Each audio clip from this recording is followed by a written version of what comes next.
சிவாவுக்கு என் பொண்ணை கல்யாணம் பண்ணி வைப்பேன். எபிசோடில் பார்த்தீங்கன்னா சிந்து கிட்ட ஸ்னேகாவும் அவங்க அப்பாவும் நீ என்ன சிவாட்ட இருந்து பிரிச்செல்லாம் அதுக்கு தான் இப்போ நான் அனுபவிக்கிற அப்படின்னு பயங்கரமாக பிடிச்சி திட்டுறாங்க.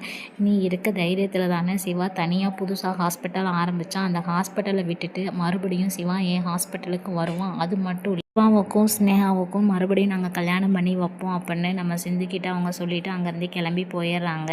இங்கே பார்த்தீங்கன்னா ஒரு வழியாக சிவா சிந்துவை தேடி வந்துடுறாங்க. இன்னும் ஒரு பாதுகாப்பான இடத்துல நான் கொண்டு போய் வைக்கிறேன், வா போகலாம் அப்படிங்கிறாங்க.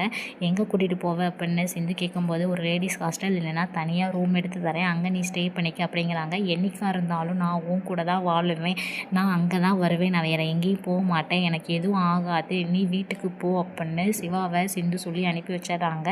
இங்கே வீட்டில் பார்த்தீங்கன்னா அன்னபூரணி சிவாவுக்கும் சிந்துவுக்கும் எப்படியாவது டிவோர்ஸ் வாங்கிடணும் அப்படின்னு லாயரை வந்து வர சொல்லி பேசியிருப்பாங்க. சிந்துவுக்காக எந்த லாயரும் வந்து வாதாடக்கூடாது அப்படின்னு அன்னபூர்ணியும் சொல்லியிருப்பாங்க. அதே மாதிரியே மகா பிளான் பண்ணிடுறாங்க. எல்லா லாயர்ட்டையுமே வந்து சொல்லிடுறாங்க. அடுத்த நாள் காலையில் பார்த்தீங்கன்னா நம்ம சிந்து கோர்ட்டுக்கு வந்து ஒரு லாயரை பார்த்து பேசிடுறாங்க. உன் கேஸை எடுத்து நடத்தக்கூடாதுன்னு மேலிடத்துலேருந்து எங்களுக்கு உத்தரவு இருக்குது அப்படிங்கிறாங்க. அதை நினச்சி நம்ம சிந்து ஃபீல் பண்ணி அழுதுகிட்டு இருக்காங்க. அதை பார்த்துட்டு மகா ஸ்னேகா எல்லாருமே ரொம்பவே சந்தோஷப்படுறாங்க. கேஸை யார் எடுத்து நடத்துவாங்க, சிந்து இந்த கேஸில் வெற்றி பெறுவாங்களான்னு அடுத்த ஒரு எபிசோடை நம்ம ஃபுல்லாக பார்த்து தெரிஞ்சுக்கலாம்.